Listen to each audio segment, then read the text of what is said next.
Welcome back, my loves. This is Tanya, the tour guide, and you're listening to episode 3 of New Orleans Sacredness.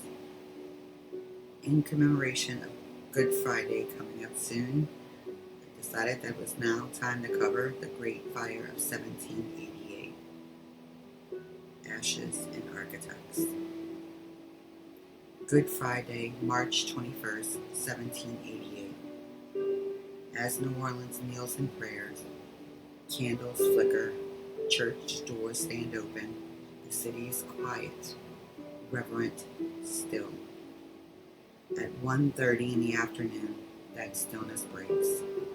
A fire ignites inside the home of Don Vincent Jose Muniz on Charter Street, just steps from Place d'Armes, what we now call Jackson Square.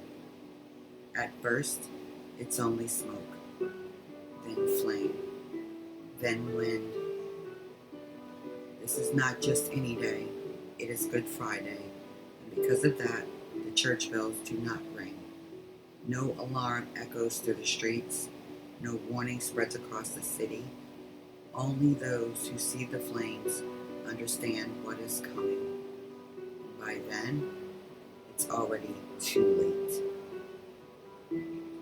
The wind, strong, relentless, from the southeast, lifts the fire and carries it from rooftop to rooftop.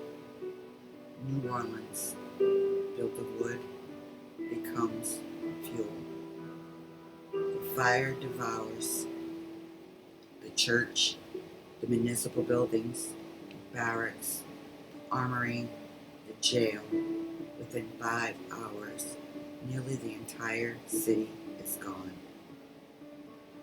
Governor Esteban Rodriguez Nero would later try to describe it. Mothers ran through the streets, searching for refuge for their children, abandoning everything they owned.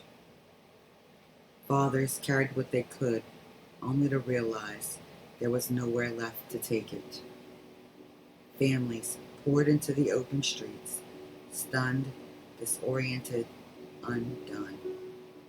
And as night fell, the flames still moved. But it was morning when the true horror revealed itself.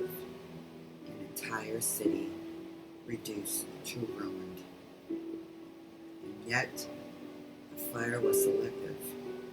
It carved destruction through the heart of the city, from Dauphine Street to the Mississippi River, from Conti to St. Philip. But along the riverfront, some structures remained untouched.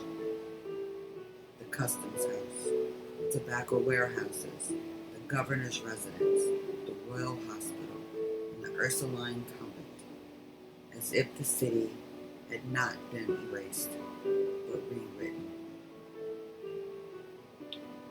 When the flames finally died, New Orleans did not just face loss, it faced the question, what now? Who would rebuild a city that had just been turned into ash? Who would decide what New Orleans would become? Not a governor, not a soldier, not a priest, but a man who had been watching all along. Don Andreas Almanasta Yohohas. Officially, he was a royal notary, a keeper of records, a witness to contracts, but in truth, he was something far more powerful. Every transaction passed through his hands, every piece of land, every agreement, every future plan. He did not rule the city, he understood it. And now, with the old New Orleans reduced to ash, he saw what others could not. Where others saw devastation, Almanasta saw opportunity.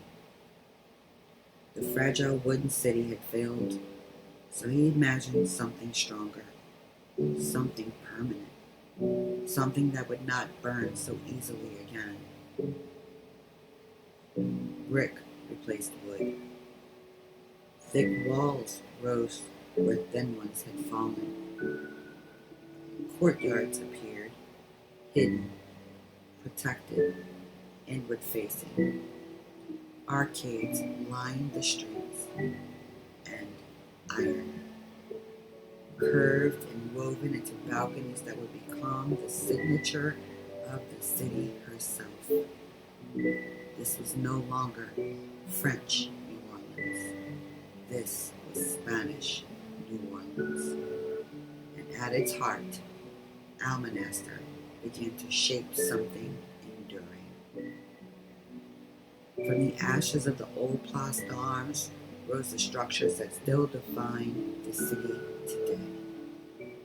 St. Louis Cathedral, rising again where the old church had burned, the oldest continuing operating Catholic church in the country, the final resting place of Almonaster and his 4-year-old daughter. The Cabildo, seat of Spanish authority, presbytere, solemn and watchful. These were not just buildings, they were declarations. New Orleans would not disappear. It would transform. Almonaster gave generously, he funded, he oversaw, he shaped, but like the city itself, his legacy is not simple. His wealth was built within a system of power and equality.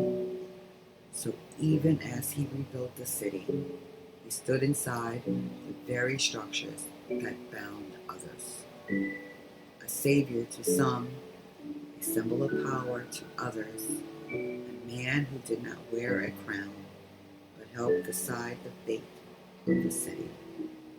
And still, New Orleans was not finished with fire. In 1794, in the courtyard, children were playing, and hay caught afire. Another blaze came. Another 212 buildings lost.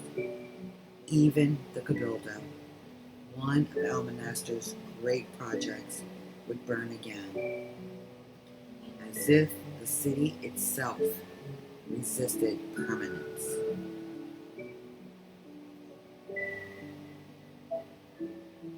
Walk through the French Quarter today. You're not walking through the city that burned. You are walking through the city that rose from it. A city shaped by flame, by survival, by reinvention, and by a man who stood in the ashes and chose to build something that would endure. Don Andres Almonaster y Rojas.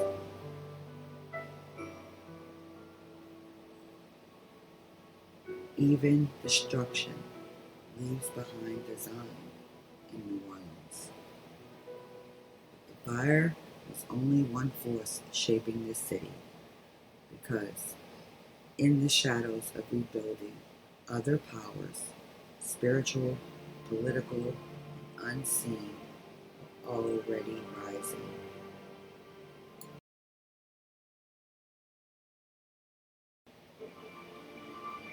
I just wanted to thank you all for joining me for episode 3 this week. And if you could, please like, share, and subscribe to my channel. You can also find me at Crawl New Orleans, Tanya the Tour Guide. Thank you guys so much for watching, and I hope you have the most amazing day. Ciao, ciao. Next week, y'all.